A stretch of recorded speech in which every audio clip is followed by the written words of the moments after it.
I'm Anil Kumar sharing with you a practice test question on 6 trigonometric ratios. The question here is determine exact value of 6 trigonometric ratios for the standard angle formed by the point P, which is minus square root 3, 1. You can always pause the video, answer the question, and then look into my suggestions. So let us begin by placing the point P on a coordinate plane, right? This is our coordinate 1, quadrant 2, quadrant 3, and quadrant 4. Minus 3 square root 3, 1 means somewhere here, right? And then 1 up, correct? So maybe there. So we'll just place a point here, connect it to the origin O. And we'll call this point as, let me write down P. The coordinates are minus square root 3, 1.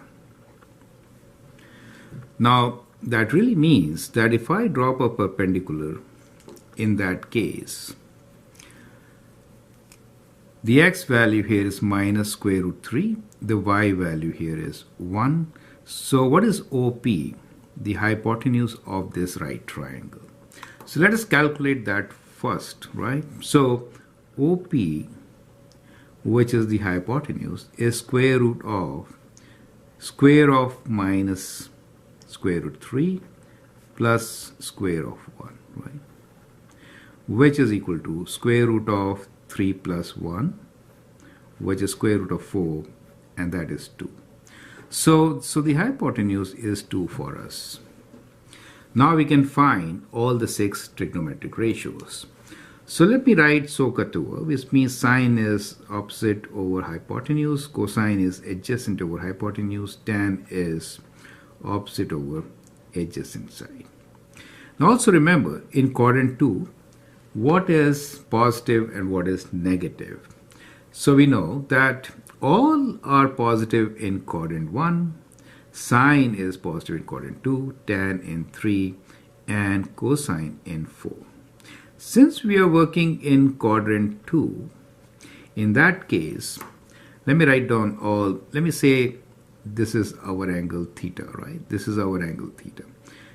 Angle theta is always taken positive when we move counterclockwise from positive x-axis to the terminal arm. That is called the terminal arm, right? So we can write sine theta, cos theta, tan theta. Okay. So sine theta, since we are in quadrant 2, is going to be positive, but these two will be negative. So that ensures that we got one part correct, and that is the sine. Sine is opposite over hypotenuse. The opposite side here is y value, correct? So sine is also y over hypotenuse. The y value is 1. So we get this as 1 over 2. So sine is half. Cosine is adjacent, which is minus square root 3 over 2. So that takes care of the sine, right? And tan is opposite side, which is y value, 1 over square root 3. You got it. Now to get the reciprocal ratios is simple, right? So for sine, the reciprocal is cosecant. So we said cosecant theta is, just flip it, 2. Secant theta is, flip it, it remains negative, 2 over square root 3. And cotangent theta will be, just flip it, so it's minus square root 3, correct? So that is how you could answer this particular question, correct? Now, practice test question. Let me take another point A, whose quadrants are minus square root 3, minus 1. And now write down all the ratios. I hope that helps. Thanks for watching. Feel free to write your comments, and you can always share and like my videos. Thank you, and all the best.